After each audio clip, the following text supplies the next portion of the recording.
नमस्कार, स्वागत है आपका हमारे YouTube चैनल पर। आज हम जानते हैं कि गाय माता को माता पार्वती ने जूठन खाने का श्राप क्यों दिया।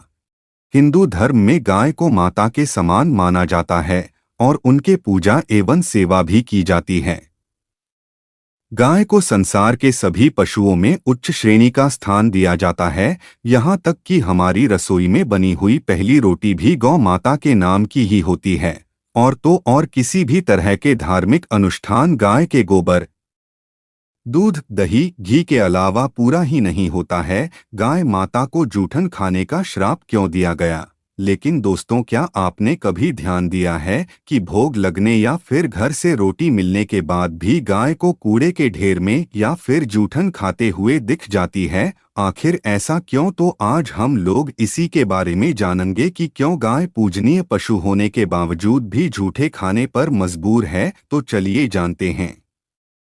हमारे धर्मशास्त्रों में माता पार्वती के द्वारा गाय को जूठन खाने को श्राप दिए हुए एक उल्लेख का वर्णन मिलता है, जिसकी कथा इस प्रकार है। एक बार माता पार्वती ने 30 के दिन व्रत रखा था और जब माता पार्वती के व्रत खोलने का समय आया तो भोलेनाथ ने हंसी ठिठोली करने की सोची। तब फिर भोलेनाथ माता पार्वती को तंग करने के लिए कहीं छिप गए। माता पार्वती ने अपने पति को ढूंढने के लिए चारों दिशाओं में भ्रमण किया, फिर भी उन्हें भोलेनाथ कहीं नहीं मिले। तब फिर माता पार्वती जब निराश हो गई तब जाकर किसी एक स्थान पर बैठ गई और वह भोलेनाथ के लौटने का इंतजार करने लगी।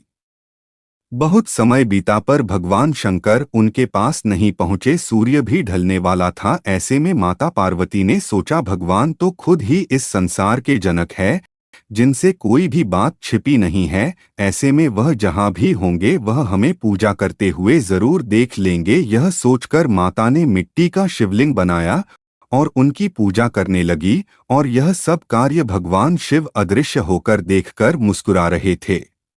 जैसे ही पूजा समाप्त होने के बाद माता ने नदी में सामग्री विसर्जित की, वैसे ही भोलेनाथ उनके सामने प्रकट हो गए और माता पार्वती को सताते हुए बोले, हे देवी, तुमने तो मेरे बिना ही पूजा कर ली, क्या तुम मेरे लौटने का इंतजार नहीं कर सकती? आखिर ऐसा क्यों? माता पार्वती ने कहा कि स्वामी, मैंने तो आपका बहुत इंतजार किया, लेकिन समय बीतता चला गया, इसलिए मैंने मिट्टी का शिवलिंग बनाकर आपकी पूजा की और अपना व्रत पूर्ण किया।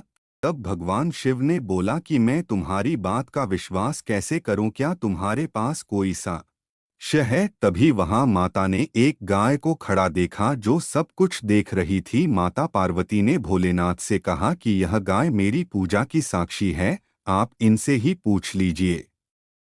लेकिन वह गाय भी भगवान शंकर के साथ ही हंसी ठिठोली से वाकिफ थी। तब महादेव ने उस गाय से पूछा कि ये क्या सच बोल रही है? तब गाय ने भी भगवान शिव के साथ देते हुए नामे सर हिला दिया। तब महादेव ने हंसते हुए माता पार्वती से कहा कि वह हंसी ठिठोली कर रहे थे और उन्हें सत्य का ज्ञान है। तब माता पार्वती ने अपने पति के सामने अकारण ही झूठा कहलाने का कारण वह सह नहीं सकी और वह गाय को श्राप देते हुए कहा कि जिस तरह आज तुमने झूठ बोला है, उसी प्रकार संसार में तुझे जूठन ही खानी पड़ेगी। तुझे कितना भी अच्छा भोजन क्यों ना मिल जाए, फिर भी तुम हमेशा जूठन के पीछे ही भागेगी। यह सुनकर गौमाता रोने लगी और तब भगवान शंकर बोले कि वह तो मेरे कहने पर ही झूठ बोल रही थी और इसमें उसकी कोई गलती नहीं है। यह सुनकर माता पार्वती को अपने दिए गए श्राप पर दुख हुआ और उन्होंने पुनः गौ माता को यह वरदान दिया कि वह दिव्यजन्मा है और उनके सभी गुण यथावत ही रहेंगे।